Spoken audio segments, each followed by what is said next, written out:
इंसानों के बीच में एक ऐसा महायुद्ध हुआ जिसने धरती से लगभग पूरी तरह से इंसानों को खत्म कर दिया और अब इंसान मशीनों के बड़े बड़े चलते फिरते शहरों में रहते हैं। तुर्की मैदान स्टूडियो प्रेजेंटिंग मॉडल इंजन। इस कहानी की शुरुआत में हमें एक चलता फिरता शहर दिखाया जाता है। यह इंजीनियरिंग का एक अद्भुत नमूना है। हमें बताया जाता है कि आज से कई साल पहले इंसानों ने क्वांटम हथियार बनाए थे जो कि बहुत ही खतरनाक थे, और जब इंसान आपस में लड़े, उन हथियारों का इस्तेमाल किया गया तो संपूर्ण मानव जाति लगभग पूरी तरह से खत्म हो गई। जो लोग बचे अब वो चलते फिरते शहरों में रहते हैं। ये एक तरह की विशाल गाड़ी है जिसके अंदर इंसान की जरूरत की हर एक चीज है, पर धरती पर रिसोर्सेज कम होने की वजह से बड़े बड़े चलते फिरते शहर एक दूसरे पर हमला करते हैं। यहीं पर हमें एक बहुत बड़ा शहर दिखाया जाता है जो लगातार बड़ी तेजी से आगे बढ़ रहा होता है, और इस शहर का नाम होता है द सिटी ऑफ लंदन। ये बहुत ही ताकतवर है।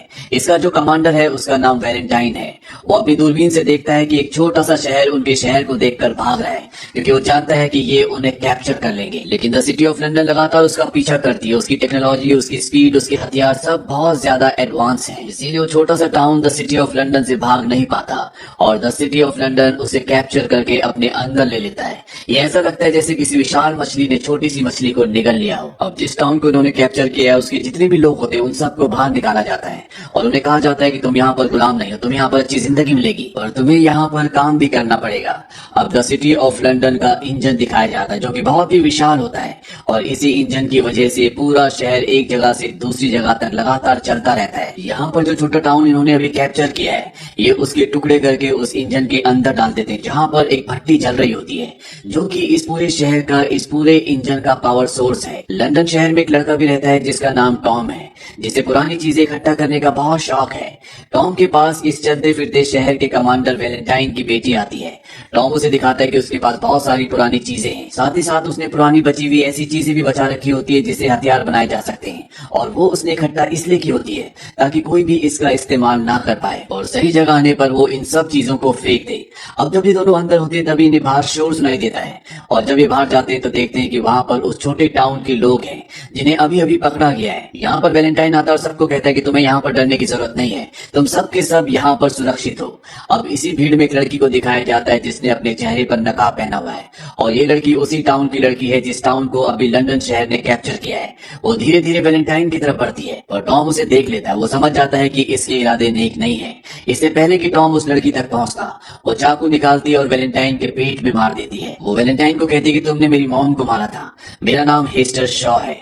उसका नाम सुनकर वैलेंटाइन चौंक जाता है। अब इससे पहले कि हेस्टर एक बार फिर से उस पर चाकू से वार करती, टॉम उसे रोक लेता है। हेस्टर वहां से भाग जाती है और टॉम और वैलेंटाइन भी उसका पीछा करना शुरू कर देते हैं। हेस्टर उस जगह पहुंच जाती है जहां पर इस पूरे शहर का इंजन है। ये बहुत ही खतरनाक जगह होती है और हेस्टर चारों तरफ से फंस जाती है, क्योंकि एक तरफ टॉम होता है और दूसरी तरफ वैलेंटाइन। तभी वो उस जगह पहुंच जाती है जहां से इंजन सारा वेस्ट मटेरियल बाहर फेंक रहा होता है, और अब उसके पास यहाँ से कूदने के अलावा कोई भी रास्ता नहीं है। वो वहां से कूद कर निकलने वाली होती है कि टॉम उसका हाथ पकड़ लेता है। हेस्टर टॉम से अपना हाथ छोड़ने के लिए कहती है। वो उसे कहती है तुम वैलेंटाइन को जैसा समझते हो वो वैसा बिल्कुल भी नहीं है, उसने मेरी मॉम का कत्ल किया है। उसने पूछना कि हेस्टर शॉ कौन है। इसके बाद वो अपना हाथ छुड़ाती है और वहां से कूद जाती है। अब यहाँ पर वैलेंटाइन आ जाता है। वैलेंटाइन टॉम से पूछता है कि उसने क्या कहा। टॉम कहता है कि उसने कहा कि आपने उसकी मॉम का कत्ल किया है। वैलेंटाइन पूछता है ये बात सुनकर तुम्हें हैरानी तो नहीं हुई। टॉम कहता है कि नहीं, अब मुझे जाना चाहिए। वैलेंटाइन कहता है कि हाँ, और तभी वो टॉम को भी उसी जगह से धक्का दे देता है जहां से हेस्टर कूदी होती है, यानी कि ये दोनों के दोनों इस शहर से बाहर गिर चुके हैं। यहाँ पर वैलेंटाइन की बेटी आ जाती है और वो अपने डैड से पूछती है कि टॉम और उस लड़की का क्या हुआ। वैलेंटाइन झूठ बोल देता है कि वो दोनों लड़ते लड़ते इस जगह से नीचे गिर गए। इस बात से वैलेंटाइन की बेटी को दुख होता है, और तभी वैलेंटाइन की बेटी ऊपर देखती है जहाँ पर टॉम का एक दोस्त खड़ा होता है। दरअसल उसने सब कुछ देख लिया होता है, इसीलिए बहुत घबराया हुआ होता है। वहीं इस चलते फिरते लंदन शहर के बाहर दिखाया जाता है जहाँ पर टॉम को फेंक दिया गया था। टॉम बेहोश होता है और उसके सामने हेस्टर बैठी होती है जो उसका सारा जरूरी सामान निकाल लेती है। हेस्टर यहाँ से जाने लगती है, और जब टॉम उसके पीछे आता है तो हेस्टर उसे मना करती है। वो कहती है कि तुम्हें मेरे पीछे नीचे नहीं आना चाहिए था। टॉम कहता है कि मैं अपनी मर्जी से नहीं आया, वैलेंटाइन ने मुझे ऊपर से धक्का दिया था। इस बात से हेस्टर को गुस्सा आता है। वो कहती है कि 6 महीने लगे मुझे उसे ढूंढने में, और तुम्हारी वजह से मेरे हाथ से वो निकल गया, आज वो उसे मार सकती थी। ये कहकर वो टॉम को छोड़कर आगे जाने लगती है। टॉम कहता है बस मुझे मेरे शहर लंदन तक पहुंचा दो, उसके बाद मैं कभी तुम्हारा पीछा नहीं करूंगी। अब ये दोनों के दोनों यहाँ से पैदल ही आगे बढ़ना शुरू कर देते हैं। वहीं दूसरी तरफ चलती फिरती लंदन सिटी के अंदर यह दिखाया जाता है कि वहां पर वैलेंटाइन की अपनी एक लैब है जिसके बारे में उसके सीनियर्स को किसी को कुछ नहीं पता। और यहाँ पर वो एक लेडी के साथ मिलकर किसी सीक्रेट प्रोजेक्ट पर काम कर रहे हैं। वो लेडी बोलती है कि मैंने सुना है कि आज सुबह आपके ऊपर हमला हुआ है, आपने कभी बताया नहीं कि पेंडोरा शॉ की बेटी भी है। हेस्टर शॉ दरअसल पेंडोरा शॉ की बेटी है। वैलेंटाइन कहता है कि जब तक वो मुझे मार नहीं देगी वो चैन से नहीं बैठेगी। यहाँ पर जो लेडी होती है वो कहती है कि समंदर के बीचों बीच जो जेल है वहां से सुबह सुबह मुझे खबर मिली है, उन्होंने एक खौफनाक दरिंदे को पकड़ा है जो किसी को मारना चाहता है। वो दिन रात सिर्फ एक ही नाम लेता है और वो नाम होता है हेस्टर शॉ का। वैलेंटाइन जानने के बाद उस जेल में पहुंच जाता है। वो देखता है कि वहां पर एक खौफनाक दरिंदा कैद है। वो उससे पूछता है कि अगर तुम्हें हेस्टर शॉ मिल जाए तो तुम क्या करोगे। वो कहता है कि उसने अपना वादा तोड़ा है, मैं उसे जिंदा नहीं छोड़ूंगा। और ये सुनने के बाद वैलेंटाइन उस जेल पर हमला करके उस दरिंदे को आजाद कर देता है। और अब ये दरिंदा हेस्टर शॉ को किसी भी कीमत पर मारना चाहता है। वो उसकी खोज में यहाँ से निकल जाता है। वहीं दूसरी तरफ हेस्टर शॉ को दिखाया जाता है जो सो रही होती है। अचानक से उसकी आंखें खुलती है और वो देखती है कि टॉम किसी से मदद मांग रहा है। वो टॉम को ऐसा करने के लिए मना करती है। और जब वो ऊपर जाती है तो वो देखती है कि यहाँ पर शिकारी आ गए हैं जो इन दोनों को पकड़ना चाहते हैं। ये दोनों के दोनों अब भागना शुरू कर देते हैं और इससे पहले कि वो शिकारी इन्हें पकड़ते हैं दोनों के दोनों जमीन के नीचे गिर जाते हैं। ये देखते हैं कि ये एक बहुत बड़ी मशीन के अंदर है, जिस तरह पानी के अंदर सबमरीन यानी कि पनडुब्बी होती है। यहाँ पर भी एक जमीन के अंदर मशीन है जिसके अंदर एक कपल है।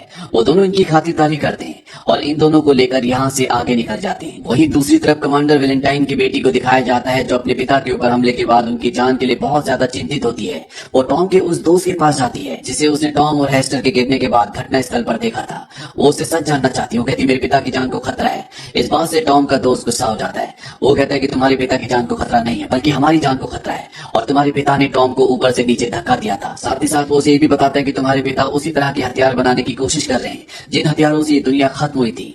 वो ये हथियार इसलिए बना रहे हैं ताकि वो उन लोगों को उन शहरों को खत्म कर सके जो उसी तरह से रहते हैं जिस तरह से पहले दुनिया हुआ करती थी, ताकि वो उन शहरों को लूट कर अपने लिए खाना ईंधन सब कुछ हथिया सके। ये सब जानने के बाद वैलेंटाइन की बेटी को बहुत दुख होता है। वहीं दूसरी तरफ दिखाया जाता है कि हेस्टर और टॉम को वो लोग जिन्होंने उनकी जान बचाई थी एक दूसरे शहर ले जाते हैं और यहाँ पर इंसानों की बोली लग रही होती है। दरअसल वो बूढ़ा कपल इन दोनों को फंसाकर यहाँ पर बेचने के लिए ले आया होता है।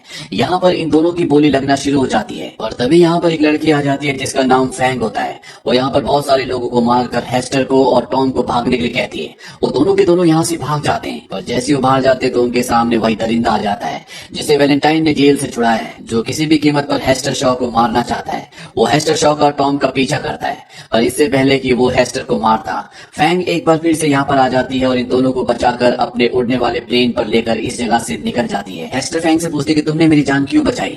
फैंग उसे बताती कि मैं तुम्हारी मॉम को जानती थी, वो मेरी दोस्त थी, मैंने उससे बहादुर इंसान अपनी जिंदगी में कभी नहीं देखी। उसकी मृत्यु के बाद मैंने तुम्हें बहुत ढूंढा, मुझे लगा कि तुम अब जिंदा नहीं हो और जब मुझे पता लगा कि तुम जिंदा हो तो मैं पूरी तरह से हैरान हो गई कि कैसे एक 8 साल की बच्ची इतने खतरनाक माहौल में इतने सालों जिंदा रह पाई।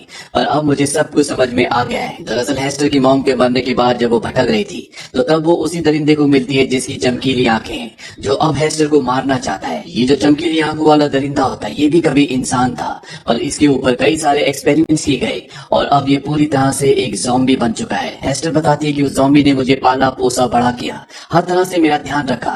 कभी कभी मुझे ऐसा भी लगता था जैसे उसे अपनी पिछली जिंदगी याद आती है। इसीलिए जब वो मुझे हमेशा उदास देखता था तो एक दिन उसने मुझसे कहा कि मैं तुम्हारी जिंदगी से तुम्हारी सारी उदासी हमेशा के लिए खत्म कर दूंगा। इसके बाद उसने मेरे लिए अपने जैसा एक सूट बनाया। उसने मुझसे कहा कि मैं तुम्हें अपनी तरह बना दूंगा जिस तरह से मुझे बनाया गया था। हेस्टर शॉ कहती कि इसके लिए मुझे मरना पड़ेगा। वो ज़ॉम्बी कहता है बस कुछ वक्त के लिए, इसके बाद तुम्हारा दुख दर्द यादें सब की सब पूरी तरह से खत्म हो जाएगी। यानी कि वो खुद भी उसी ज़ॉम्बी की तरह बन जाएगी जिसके अंदर कोई भी एहसास नहीं होगा, बस बहुत ही धुंधली यादें रहेंगी। और इससे पहले कि वो ज़ॉम्बी हेस्टर को अपनी तरह बनाता, हेस्टर वहां से भाग जाती है क्योंकि उसे अपनी मॉम की मौत का बदला लेना था। और इसी बात से वो ज़ॉम्बी गुस्से में होता है कि हेस्टर ने उसे धोखा दिया, वो उसे छोड़कर चली गई और अब इसीलिए वो ज़ॉम्बी हेस्टर को मारना चाहता है। वहीं दूसरी तरफ चलते फिरते लंदन शहर में वैलेंटाइन को दिखाया जाता है। उसके पास उसका सीनियर आता है। वो पूछता है कि यहाँ पर क्या चल रहा है। दरअसल उनकी सिटी सही दिशा की तरफ नहीं जा रही होती। वैलेंटाइन उसे अपने इरादों के बारे में बताता है।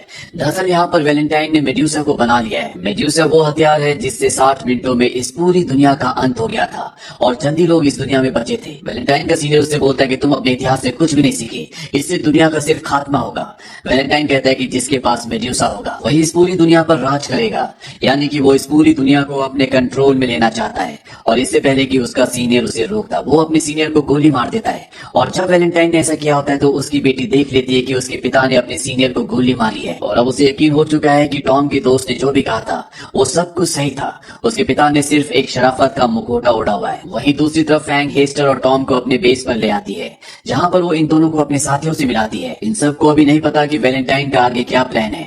फ्रैंक हेस्टर से पूछती है कि तुम्हारी मॉम को जिस दिन वैलेंटाइन ने मारा था उस दिन क्या हुआ था। हेस्टर बताती है कि वैलेंटाइन ने उस दिन मेरी मॉम से कोई पुराना तकनीकी बॉक्स छीना था, इससे ज्यादा मुझे कुछ भी नहीं पता। तभी यहाँ पर एक आदमी बोलता है कि 6 महीने पहले वैलेंटाइन ने फ्यूजन इन्वर्टर सेल खरीदा था।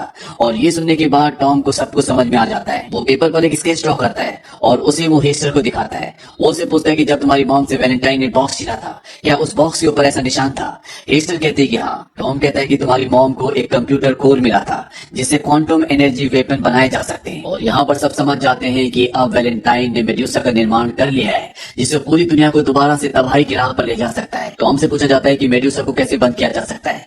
वो कहता है कि इसका सिर्फ एक ही तरीका है और वो है क्रैश ड्राइव। क्रैश ड्राइव एक तरह की चाबी है जो मेड्यूसा को पूरी तरह से बंद कर देगी, तबाह कर देगी। वैलेंटाइन भी किसी भी कीमत पर उस चाबी को हासिल करना चाहेगा, लेकिन किसी को नहीं पता कि वो चाबी, वो क्रैश ड्राइव कहाँ पर है। अब यहाँ पर वही ज़ॉम्बी आकर हमला कर देता है जो किसी भी तरह से हेस्टर को मारना चाहता है और टॉम उसके आगे आ जाता है। वो टॉम को उठाकर जमीन पर पटक देता है और जब वो टॉम को मारने वाला होता है तभी उसे हेस्टर रुकने के लिए कहती है। हेस्टर की आंखों में आंसू होते हैं। ये देखकर वो ज़ॉम्बी रुक जाता है। वो कहता है क्या तुम्हें इसने दर्द दिया। वो कहती नहीं, मुझे इसने दर्द नहीं दिया, तुम्हें इसे छोड़ना होगा। और उसके कहने पर वो ज़ॉम्बी उसे छोड़ देता है क्योंकि कहीं ना कहीं वो हेस्टर को अपनी बेटी मानता है। उसने हेस्टर को बड़ा किया है। वो पूछता है क्या तुम इससे प्यार करती हो और हेस्टर इसका कोई जवाब नहीं देती और अब उसके अंदर अपने आप ही शॉर्ट सर्किट होना शुरू हो जाते हैं। वो हेस्टर को एक लॉकेट देता है। वो कहता है कि जब तुम मुझे मिली थी ये तुम्हारे गले में था, ये तुम्हारी एक अमानत है। साथ ही साथ वो उसे ये भी कहता है कि मैं तुम्हें तुम्हारे वादे से मुक्त करता हूँ। दरअसल हेस्टर ने उसे वादा किया था कि वो उसी की तरह बन जाएगी और अब वो वैसी नहीं बनना चाहती। यहाँ पर वो ज़ॉम्बी कमजोर होना शुरू हो जाता है और उसकी कुछ पुरानी यादें ताजा हो जाती हैं जिसमें वो हेस्टर को और अपने परिवार को देखता है और वो एयरबेस जहाँ पर सब के सब होते हैं वो ऊपर से नीचे गिर जाता है और इस तरह से इस ज़ॉम्बी का, जो कि इंसानों से भी बेहतर होता है, उसका अंत हो जाता है। और यहाँ से टॉम, हेस्टर, फ्रैंक सब के सब निकल जाते हैं और पहुंच जाते हैं शैंकू।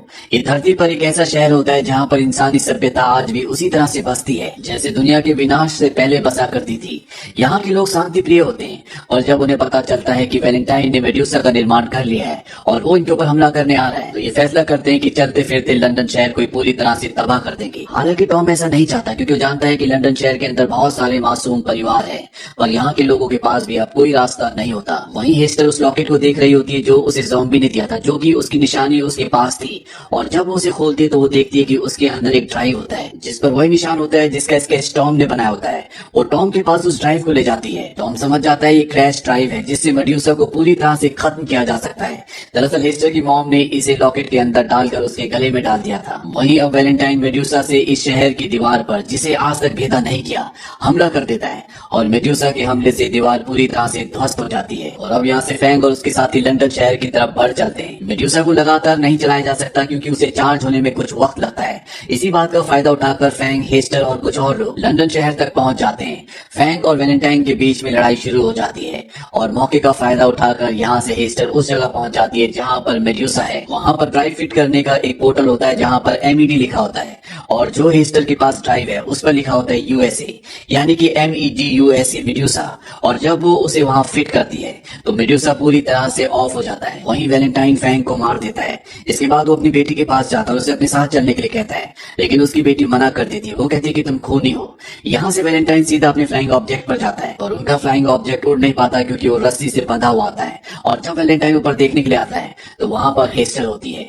यहाँ पर वैलेंटाइन हेस्टर को बताता है कि तुम मेरी बेटी हो। इन दोनों के बीच में बहुत लड़ाई होती है। वहीं लंदन शहर लगातार उस दीवार की तरफ बढ़ रहा होता है जो बहुत ऊंची है, जो लगभग टूट चुकी है और अगर वो उससे टकराया तो लंदन शहर के अंदर रहने वाला हर एक नागरिक पूरी तरह से मर जाएगा। इसे अब रोका भी नहीं जा सकता क्योंकि इसे कंट्रोल करने वाले सभी मारे जा चुके हैं। इसीलिए टॉम उस इंजन को पूरी तरह से ध्वस्त कर देता है जिससे ये शहर आगे बढ़ रहा होता है। इंजन के धमाके से यहाँ पर वैलेंटाइन का जो प्लेन जो बंधा हुआ होता है वो भी छूट जाता है। वो हवा में उड़ना शुरू हो जाता है और जब इन दोनों के बीच में हाथापाई हो रही होती है तभी टॉम वहाँ पर अपना फ्लाइंग ऑब्जेक्ट लेकर आता आता है।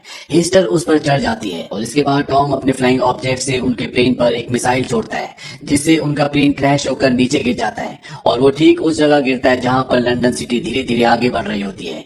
वैलेंटाइन उस सिटी के नीचे है और वो सिटी उसके ऊपर से होकर गुजर जाती है और इस तरह से वैलेंटाइन का अंत हो जाता है। लंदन शहर भी अब रुक चुका है और शहंगो शहर जो दीवार के उस तरफ है, लंदन शहर के बचे हुए लोगों को अपने यहाँ पर आसरा दे देता है। अंत में हमें टॉम और हेस्टर को फ्लाइंग ऑब्जेक्ट के ऊपर दिखाया जाता है। टॉम हेस्टर को कहता है कि हम वहां जाएंगे जहां हमें हवा ले जाए, हम इस पूरी दुनिया को देखेंगे और इसके बाद ये दोनों एक दूसरे के गले लग जाते हैं। इसी के साथ ये कहानी यहीं पर खत्म हो जाती है। ये फिल्म सन 2018 में रिलीज हुई थी। IMDb पर इसकी रेटिंग है 6.1। इस मूवी का बजट था 100 से 150 मिलियन डॉलर्स और बॉक्स ऑफिस पर इसने कमाई की थी 83.7 मिलियन डॉलर्स की, यानी कि ये फिल्म बॉक्स ऑफिस पर पूरी तरह से धराशायी हो गई। उम्मीद करते हैं कि इस फिल्म की कहानी आपको पसंद आई होगी।